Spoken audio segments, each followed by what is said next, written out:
Hello viewers, hope you're doing well. Yeah, I'm fine too, but I think Apple manufacturers are not, as they are making crazy kinds of stuff. Apple's March event has just been completed, and is one of the craziest launch events I've ever seen, and I think it will have a huge impact on the entire future of technology. Here's what they proclaimed from the disabled to the recovery of the game. iPhone SE. The new iPhone SE is kinda weird. Apple has already released the iPhone SE in 2020. It was a $399 entry-level iPhone built to be a truly powerful net for using budget-conscious consumers in the Apple ecosystem. So this time they took that phone and increased the price to $429 and renewed it. They switched the chipset from Apple's A13 to Apple's A15, which should just give it 40% to 50% more performance. Improved glass construction, they added 5 grams, and they improved battery performance, and I can't say how much this had to happen. In the world of smartphones, the last 6 to 8 hours are on the screen at a time. The fact that their last iPhone SE didn't last 4 hours has been a major cause for concern. So if you think about this phone, I would highly recommend you just wait to see how much they have improved the battery life. Also, this is not a good screen. Its SE screen is a small LCD panel with large borders, and is probably not the best viewing angle. With a product that is highly targeted in a large market, you feel the inequality strangely. Like the A15 chip, you get a kind of performance that beats the new $1,100 Galaxy Tab of the Samsung S8 Ultra. See if Apple has made significant improvements to this phone, right? But they did it in such a way that unless you watch the event directly, you will never know that the new iPhone SE has the same body as the last one, the same design, and the same colors. We know that Apple likes to change things to clarify which is the latest model, or at least add a new color. But no, nothing new. Why would they bother to quietly make a phone call too expensive to produce? My view is that Apple wants you to buy their iPhone 13s. Not my most groundbreaking bit of detective work. 2 new iPhone colors. So the second thing they introduced, 2 new iPhone colors. We have a bright green color for the iPhone 13 and an alpine blue for the iPhone 13 Pro. Apple gets into the rhythm of when it releases a lot of safe colors when it is launched, but as soon as that new iPhone stops feeling like a new iPhone, throwing a bright color to rekindle interest. They need to do this, just like all the way Apple works. How they never sell their products, how they release their mobile generation for about the same price as the previous version. This means that when you approach the next iPhone, the current generation is significantly lower in sales because people are already waiting for it. When you find many people who are not sure that they will pay the full amount for what is old technology that is part of the generation or wait for the latest. And these new colors are an Apple way of saying it only increases their profit, because you have to remember that smartphone production decreases throughout the life of that smartphone as part costs falls and economic boom. So Apple would like you to buy the iPhone 13 at full price now, then the iPhone 14 in September. iPad. And if you enjoy this video, then subscribe to this channel for more tech-related videos. But now, this is where things start to get complicated.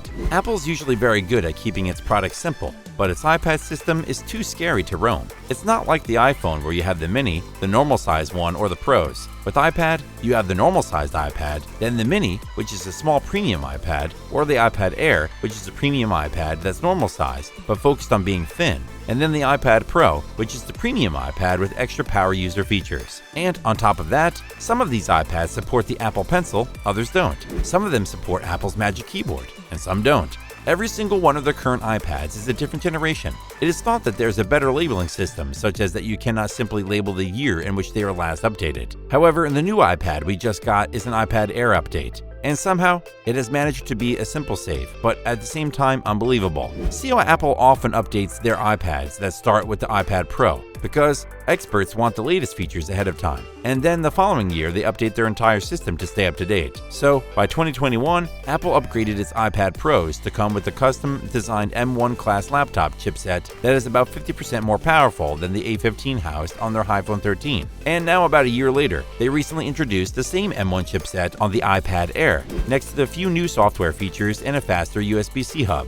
This is not somewhat flexible, but on the other hand, this upgrade has reduced the M1 tablet price from $800 to $599. And that's great, right? The only possible catch is that although there is a 64GB base model and the last 256GB model, there is no middle option, which may push you to $729 for a 256GB. M1 Ultra.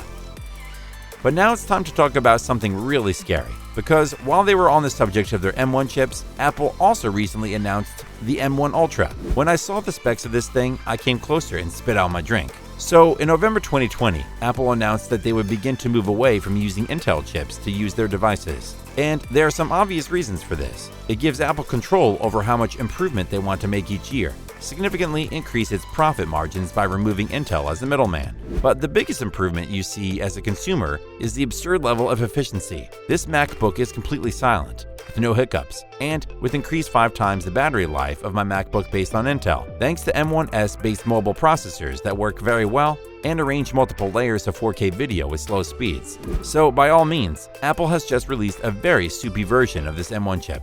In 2020, we had the original M1. In 2021, we saw the M1 Pro work twice that, and M1 Max 3.5 times that performance. But now in 2022, we have the Ultra M1. What Apple has done successfully here is a system that can attach 2 of these M1 Max chips in such a way that they say that there is no reduction in efficiency, and you get a double standard of CPU and GPU performance. So compared to the original M1, they say that this is 8 times faster, and at the same time, because it is based on a 65% mobile chip that works much better than a chip of the same desktop category, and it's the first machine to show everything in Mac Studio. This item will have up to a 128GB RAM and 8TB of SSD. This is going to be the most powerful Apple silicone ever made. And before I dodge it, I need to emphasize how amazing this machine is. We're talking about something the size of a salad bowl that goes under your display. It is almost silent, and yet delivers enough functionality to enable the top 4 Apple 6 M6K displays and the 4K TV on top of that. This item can use up to 18 video streams at 8K ProRes at a time. They say the graphics on this item are as powerful as the most powerful GPU you can find on the market while using a third of the power. And perhaps the V-Stat best summarizes how far this jump is. The fact that the full version of a small PC is worth $8,000, 8% faster than the top $50,000 28-core Intel Xeon Mac Pro.